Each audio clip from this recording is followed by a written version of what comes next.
Good morning mga ka-faith. Welcome back to my channel. Bagong umaga, bagong vlog, bagong pag-asa, bagong blessing. Kasi every kissing is a blessing. Ayan, nakikita nyo po mga kapatid, meron po tayo dyan, sliced cucumber. Ayan po yung ating hipon. At saka meron din po tayong itlog. Ayan, at ito po ang wrapper. Ayan, alam nyo na po kung ano ang gagawin natin dyan. Dahil ngayon po ay gagawa po tayo ng sushi, simpleng sushi. Ayan. So, ayan, tara na mga ka-faith. Gagawa na po na tayo ng ating sushi para makakain na po tayo. Meron po tayo dito sushi wrapper. Ayan. Una pong gagawin natin ay kukuha po tayo ng kanin. Yan, ilalagay lang po tayo dito. Natin dito. Ayan.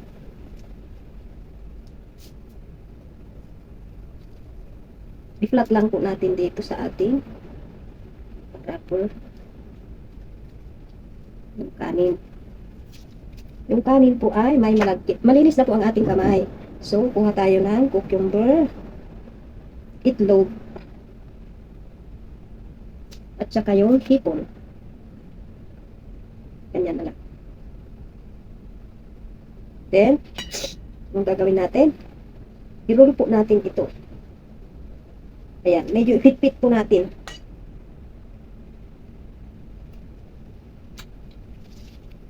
Ayan, malaki ito.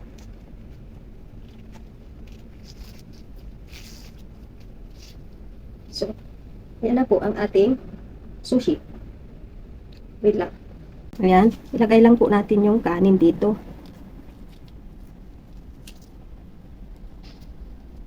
Ayan. I-flat lang po natin yung kanin dito sa ating sushi wrapper. Then, lagyan na po natin ng cucumber, egg. Hindi na po ako nagsupot ng aking kamay kasi naghugas naman ako mga kapatid. At hindi naman ito pang benta. Kakainin ko lang siya. Ayan, meron po tayong hipon.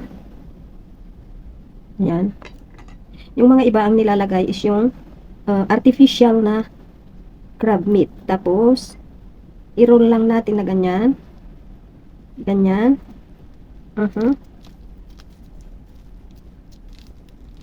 Tignan natin, check natin. Then, i-urong natin dito para mas maganda yung pagka-roll. Ayan.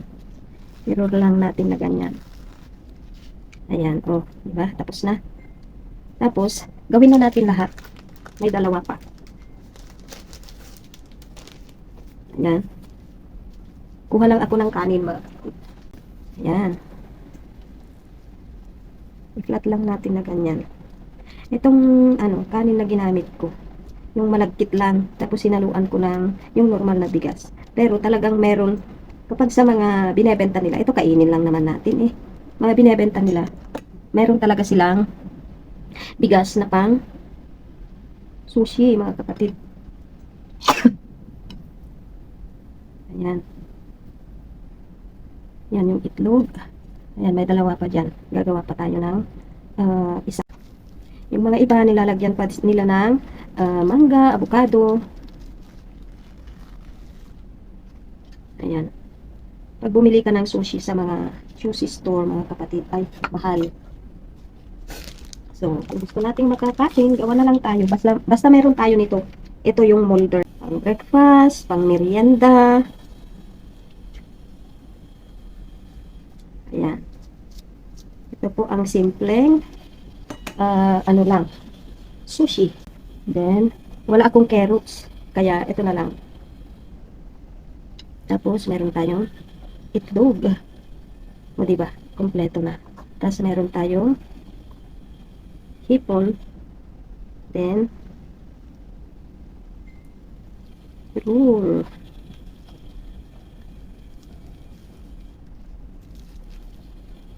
Yan.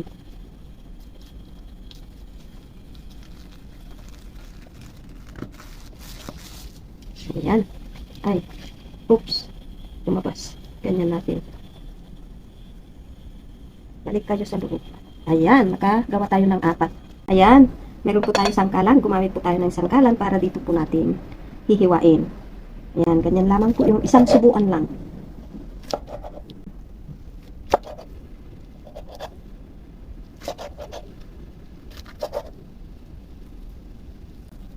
Ayan, tama na yan. Yung dulo, lalagay natin dyan. Ayan. Oh. Ay, walang ano to. Oh.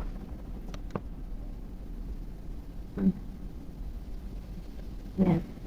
Yung dulo-dulo, ilagay lang natin dyan. Kakainin din natin.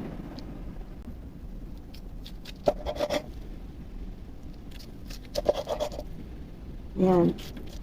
Slice nito ay isang subuan lang.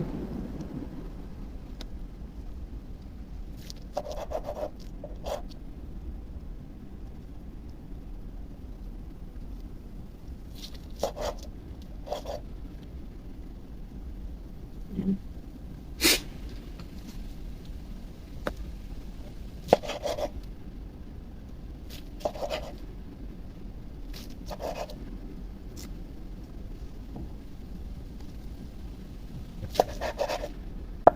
Yan. Kapag panahon ng ano, ito,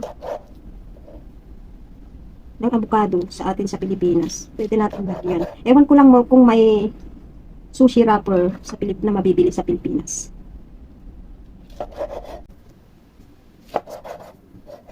Ayan, ginawa ko na lahat yung ano, wrapper.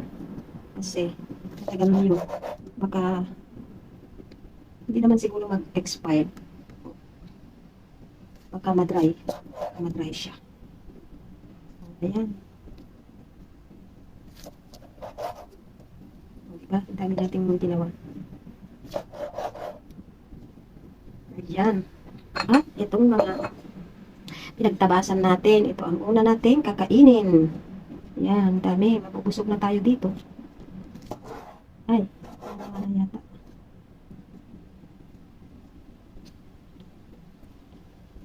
Ayan, wait lang. Kakain na po tayo. Ayan, meron na dyan. Maglagay na tayo ng ating, ay maggawa na tayo ng ating sausawan. Maglagay lang po tayo ng wasabi. Ayan, naglagay na ako kanina pero hindi naipakita. At saka, nilagyan ko na ng soy sauce, yung sweet soy sauce. Yan ang ating sausawan mga kapatid. So, ayan na po mga ka-faith, ang ating nagawang sushi. Simpleng sushi. Pero mabubusog na tayo dito. Ito yung hiniwa ko at ito yung pinagtabasan. O, diba? At ito naman ang ating sausawan. So, ano ang susunod na gagawin natin? E di kakain, kaya tara na, kain na po tayo. Ayan. Sa pagkain natin dito mga ka-faith, dapat hinay-hinay lang sa paglagay ng wasabi. Kasi baka mamaya, kasi ang wasabi mahanghang mga kapatid. Yan o, maanghang. Iinit kapag nadamihan mo ito. Nadamihan mo ng kumain nito. Iinit yung tainga mo, luluha yung mata mo. So, ayan. Pray muna tayo. Thank you, Lord, sa pagkain nakahanda sa aking harapan. Hiniling ko po, Panginoon, na i-bless mo po ito, na may magsilbing kalakasan ng aking lumang katawan. I-bless mo rin po, Panginoon, ang aking mga subscribers, mga manonood, mga supporters, na may lagi din silang magkaroon ng pagkain sa pagkainan. Ayan, ito po ang aking hiling sa matamis na pangalan ng Panginoon Jesus. Amen. Ayan, unang subo para sa inyo.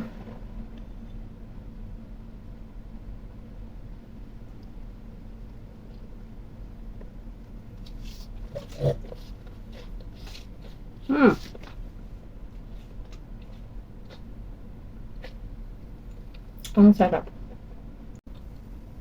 Pagkakain din kayo ng wasabi, ay ng sushi, ay marunong po kayong mag-chopstick. Okay lang naman na kamayin. Pero, mas masarap kapag naka-chopstick. Mm.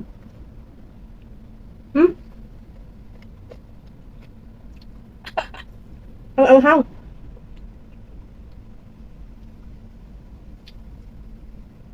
Bagong bukas kasi yung wasabi namin.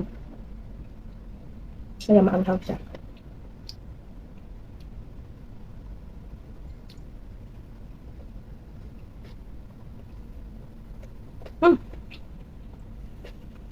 alam nyo, yung anghang niya, pumunta sa ilong.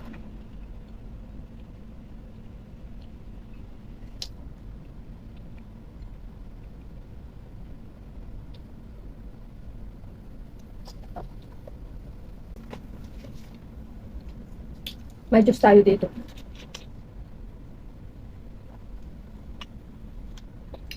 Sito. Kasi nga, pumunta ako sa bangko kanina sa PNB para magpa-update sana. Pero napakaswerte ko, close pala sila ng Martes.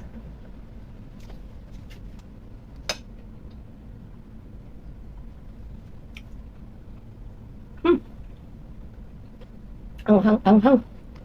Pagdating ko doon, sinilip ko lang kasi kung open na. Hindi pa open. Hindi naglibot-libot ako doon. Bumili ako ng shampoo. Tapos, siguro mga 10 yan magbubukas. Nasabi naman yung mga tindera doon. Sabi ko, hintayin ko na lang, andito na ako. Tapos, nung nag-10 na, umakyat na ako, sinignan ko yung mga nakapaskil. Ay, close, Tuesday, close. Sabi ko, nainis ako. So, umuwi na lang ako.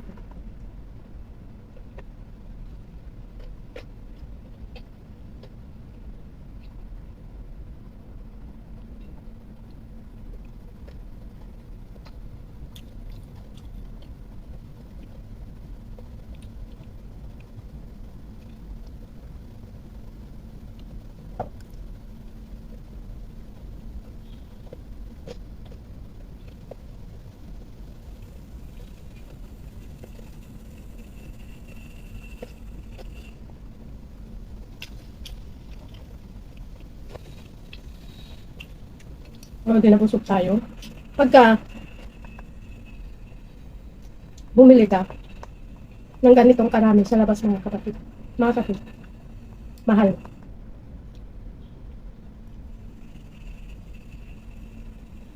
Lalo na yung mga iba-iba ang klase ng sushi. Pero yung kahit yung ganito lang, mahal din.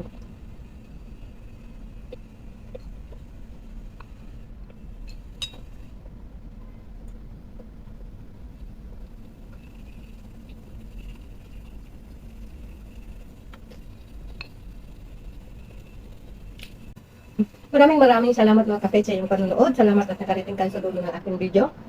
Naway hindi po kayo magsawang sumuporta sa aking channel. Lagi po tayong mag-iingat at laging manalangin. Pasalamatan natin ang Diyos sa mga biyayang patuloy niyang ipinagkakaloob sa bawat isa sa atin. So hanggang dito na lang. I love you all. God bless.